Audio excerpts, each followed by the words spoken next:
Alors bonjour les Roulas, aujourd'hui une rencontre vraiment très particulière. Nous sommes avec Déborah Arose Goldman. Déborah, bonjour. Bonjour Léa. Alors Déborah représente l'action d'un homme vraiment extraordinaire. Il s'appelle Steve Maman et on l'appelle le Schindler juif. D'abord, je suis très honorée d'être devant vos caméras. Et donc c'est vraiment une belle histoire. En fait, c'est un homme qui est d'abord juif et pratiquant. Et en fait, il s'est retrouvé... Juste, il faut préciser donc qu'il a fait fortune car il rachetait des voitures de collection, c'est ça? Il est en fait le concessionnaire qui s'occupe de la collection la plus importante au monde.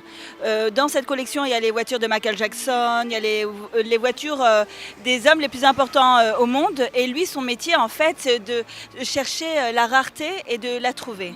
Et on lui a parlé de ces 6 juifs qui étaient cachés à Bagdad. C'est fort quand même.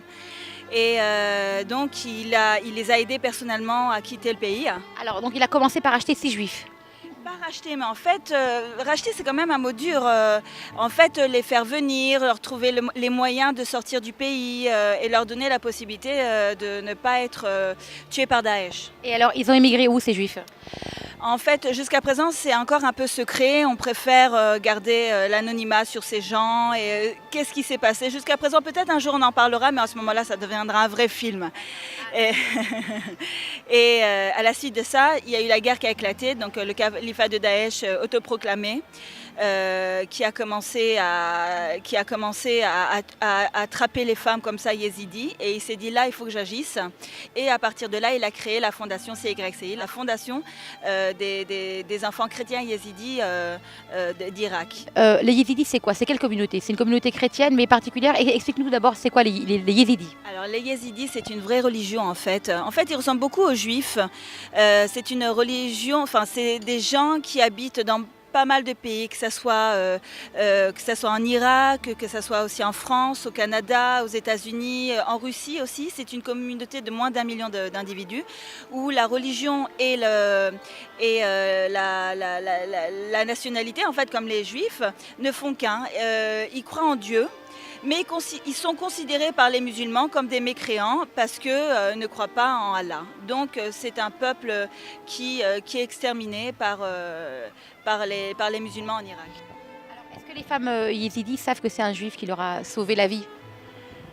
Le peuple yézidi est tellement reconnaissant vis-à-vis de Steve Maman que le premier enfant qui est né dans l'exil, c'est toujours aussi émouvant pour moi, porte le nom de Steve Maman. Et la deuxième petite fille s'appelle Ahava, le nom de sa fille. C'est vraiment une belle histoire. Donc oui, ils sont très reconnaissants et ils le considèrent comme un saint. Concrètement, aujourd'hui, de quoi as-tu besoin? C'est plus des contacts, c'est de l'argent, c'est quoi? J'ai plus besoin d'abord de sensibiliser que de prières, de contacts, que cette mission fasse prendre conscience que on doit être tourné vers l'autre. C'est vraiment des points importants. On doit être tourné, notre communauté, la communauté juive pratiquante d'Ati doit être aussi tournée vers l'extérieur. Et que l'argent, on sait très bien qu'en Israël, c'est d'abord au niveau de la communauté qu'il y a beaucoup de choses à construire. Le monde, comme tu dis, les chrétiens et les autres doivent aider leur communauté. On ne demande pas l'argent, on demande une implication même morale, de prendre conscience que nous faisons partie de la même planète et que ce n'est pas parce que nous n'avons pas la même couleur de peau, que nous n'avons pas les mêmes frontières ou que nous n'avons pas la même religion, que humainement parlant, nous n'avons pas la même énergie. Nous sommes venus sur Terre pour accomplir une mission et ce qui est important, c'est que nous soyons des bons Ben Adam, comme on dit, des bons êtres humains. Et cette mission, elle est là aussi pour ça, pour réveiller l'humanité. On est dans la période de la Géoula, hein. Le côté un peu mystique qui ressort. Et on a besoin de messages forts, d'y croire, et surtout dans des périodes où au niveau financier c'est difficile. On n'a pas besoin d'argent forcément, on a besoin sur les réseaux sociaux de partager les messages, de donner, de dire que c'est triste, d'avoir du cœur pour l'autre, quoi. On ne doit pas rester comme ça avec ce snobisme, j'appelle ça cet égoïsme de penser que voilà, on est malheureux, tout va mal. Non, il y a vraiment pire ailleurs. cœur. Et Baruch Hashem, on a la chance d'avoir Israël, mais c'est incroyable. Il y a moins de 70 ans, on n'avait pas ce pays. Regardez, à l'heure actuelle, les Yézidis n'ont pas de terre d'accueil et on lutte pour essayer de leur trouver le moyen de pouvoir s'en sortir. Nous, on a notre terre. C'est vrai qu'on est entouré d'ennemis, mais on a le moyen de se défendre. Eux n'ont pas ce moyen-là. Donc, c'est le message que je voudrais faire passer. Alors vraiment bravo pour ton action, bravo pour tout ce que tu fais. Steve Maman, bravo, tu as vraiment trouvé une représentante vraiment magnifique, vraiment Déborah, kol hakavod. Alors à très vite dans Roula Magazine, donc numéro 6, avec ton reportage. Merci encore. Alors petit bonus, nous sommes en direct avec Steve Maman, on est en visiophone. Alors il y a 6 heures de décalage horaire je crois, tu es au Canada. Bonjour Steve. Bonjour Léa. Alors enchanté de te connaître, et vraiment un honneur de te connaître. On t'appelle le Schindler juif, c'est ça ? Exact, oui, c'est ce qu'ils disent. Alors, d'abord, tu vis au Canada, c'est ça ? Oui, à Montréal. Donc, depuis, on a quitté le Maroc en 73. On est arrivé au Canada. Alors, déjà, bravo pour toute ton action, pour tout ce que tu fais. Tu es vraiment une fierté pour le peuple juif. Je crois que tu es religieux, tu es Breslev, tu suis le courant Breslev ? En fait, regardez, je suis Breslev, je suis Chabad, je suis séfarade. Je suis tout, je suis juif, point à la ligne. J'ai voyagé à Ouman 20 fois, bien sûr. Pour moi, Rabbi Nachman a été la personne qui a déclenché chez moi ce retour. Mais bon, séfarade, né séfarade, et je pratique séfarade, bien sûr.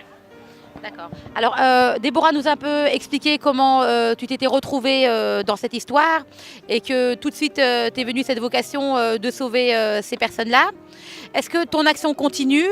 Est-ce que tu as d'autres projets ? Oui, mon action continue. Elle est ciblée maintenant vers la Grèce. On travaille avec les réfugiés qui sont en Grèce. Et la raison est que au Kurdistan et à Mossoul, on voit ce qui se passe. Il y a beaucoup d'attaques sur le territoire. Donc c'est impossible pour nous de travailler là-bas présentement. Donc on a déménagé toute l'opération dans les camps réfugiés en Grèce, le camp de Petra, où on a 1400 Yazidis qui sont présents et on s'occupe des gens qui ont fui Daesh. Alors il faut dire donc non seulement donc, tu les rachètes entre guillemets, mais tu t'occupes ensuite de leur trouver une terre d'asile. On est en train de travailler, oui, avec le Canada, avec la France, avec l'Allemagne. On espère avec Israël. Donc leur trouver un endroit où aller. Il y a 5000 Yazidis qui sont bloqués en Grèce. Et il faudrait que des pays les aident, de la même façon que les Juifs qui ont fui la Shoah ont trouvé refuge dans certains pays à travers le monde. Ce serait le temps d'aider les Yazidis de la même façon. Excuse-moi, tu portes très bien le nom du Schindler juif, mais comment ça se fait que ce peuple yézidi est vraiment abandonné de toute la communauté et en particulier du pape vraiment et de la communauté catholique ? Oui, la communauté internationale. On peut voir que le monde a abandonné les chrétiens d'Orient et les Yazidis, c'est vrai. Ils ont pris en faveur la Syrie, les musulmans de Syrie. On peut voir que le mouvement d'immigration à travers le monde est centré sur la question syrienne. Pourtant, le génocide n'est pas arrivé aux Syriens, il est arrivé aux Yazidis et aux chrétiens en Irak, qui ont été ciblés parce qu'ils étaient Yazidis. Tandis que les musulmans qui ont fui la Syrie ont fui une guerre civile. C'est très différent. La presse libérale a décidé de supporter la cause islamiste qui était la cause des Syriens. Mais ils ont ancré toutes leurs ressources sur les Syriens musulmans, mais on peut voir dans les médias, les gens se plaignent que les chrétiens n'arrivent même pas à arriver à être perçus comme des personnes qui souffrent. Et alors, on te voit comme un martien, non ? De voir un juif comme ça partir dans les pays arabes, les pays qui sont quand même très dangereux, au secours donc de la communauté yézidi.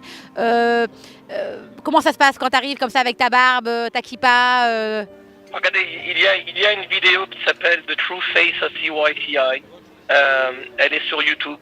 On peut me voir dans les camps de réfugiés avec ma kippa sur ma tête. Et je suis pas entouré de gardiens qui sont armés, etc. Donc à un moment donné, on est là pour faire du bien. Et il faudrait ajouter quelque chose d'intéressant. C'est dans la dernière entrevue de Netanyahou qui a été publiée sur les réseaux sociaux. Il a démarré son entrevue en parlant spécifiquement des Yazidis. Il a fait un parallèle entre leur cause et la cause juive, comment le monde nous a abandonnés. C'est très important et pour moi de voir qu'il a démarré son discours en faisant ce rapprochement-là. Ça veut dire qu'on a pu reconnaître chez eux exactement ce qui nous est arrivé. Eh ben, en tout cas, Chazak, et en tout cas, à très vite en Israël. Et bravo pour ton action, on te suit. Tu as une représentante qui est vraiment formidable. Déborah fait un travail vraiment magnifique. Elle a rencontré beaucoup de médias en Israël et je crois qu'elle est très très active également en France. En tout cas, bravo Chazak et à très vite. Merci beaucoup Steve. Merci à vous.